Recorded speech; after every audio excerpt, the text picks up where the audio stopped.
ഞാനിപ്പോൾ നിൽക്കുന്നത് Meppadi higher secondary സ്കൂളിലെ ക്യാമ്പിലാണ്. ഇവിടെ നിരവധി പേരുണ്ട്. ഉറ്റവരൊക്കെ നഷ്ടപ്പെട്ട നിരവധി ആളുകളുണ്ട്. ചൂരൽമലയിലെ ഒരു കുടുംബമാണ് എനിക്കൊപ്പം ഉള്ളത്.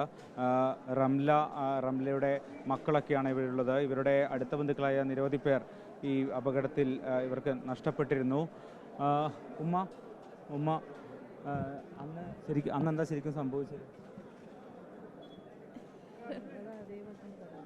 ഞങ്ങൾ അതിലുണ്ടായിരുന്നു. വീട് മൊത്തം പൊളിഞ്ഞ മണ്ണിന്റെ ഉള്ളിൽ നിന്ന് കയറിപ്പോയത്. ഞങ്ങള് വീട്ടിലുണ്ടായിരുന്നു ആ സമയത്ത്? അതിന്റെ ഉള്ളിൽ നിന്ന് പിന്നെ കുറച്ചൊന്ന് അമർന്നപ്പോ ഞങ്ങൾ കയറിപ്പോയതാണ്. ബാക്കി വീട്ടുകാരൊക്കെ? ഞങ്ങളെ ചുറ്റുപാട്ടുള്ളവരൊക്കെ അങ്ങനെ കയറിയതാണ്. ഫസ്റ്റത്തിൽ എല്ലാവരും ആ വീട്ടിലുണ്ട്. എല്ലാവരും പിന്നെ കുറച്ച് സമയം കഴിഞ്ഞിട്ട് രണ്ടാമത്തെ ഉരുൾപൊട്ടൽ വന്ന് അപ്പൊക്കെ ആ ഭാഗത്തുള്ളവർ മേലേക്ക് കയറി. ചളിയിൽ മൊത്തം താഴ്ന്നു പോയിരുന്നു? മൊത്തം മുങ്ങിയിരുന്നു.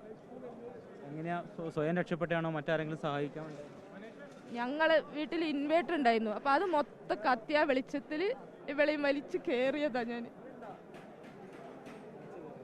മറ്റേ ഭർത്താവിന്റെ കുടുംബമൊക്കെ? എല്ലാരും പോയി, ആരുമില്ല.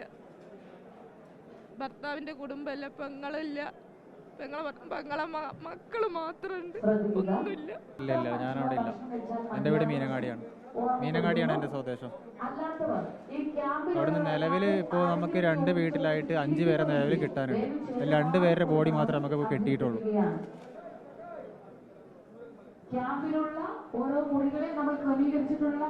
റംലയുടെ കുടുംബവുമാണ് നമ്മളോട് സംസാരിച്ചത്. ഇവരുടെ അടുത്ത ബന്ധുക്കളടക്കം പലരും ഇവർക്ക് നഷ്ടപ്പെട്ടു. ഇവർ ആ ചളിയിൽ പൂണ്ടുപോയതായിരുന്നു. അവിടെ നിന്ന് ഇവർ കഷ്ടപ്പെട്ട് രക്ഷപ്പെട്ടാണ് ഇവർ ജീവിതത്തിലേക്ക് തിരിച്ചു വന്നത്. ഇത്തരത്തിലുള്ള നിരവധി ആളുകൾ ഈ ക്യാമ്പുകളിൽ കഴിയുന്നുണ്ട്. മേപ്പാടിയിൽ നിന്നും വീഡിയോ ജേർണലിസ്റ്റ് ഹണി തങ്കപ്പനൊപ്പം reporter Arjun Mattannur, in reporter.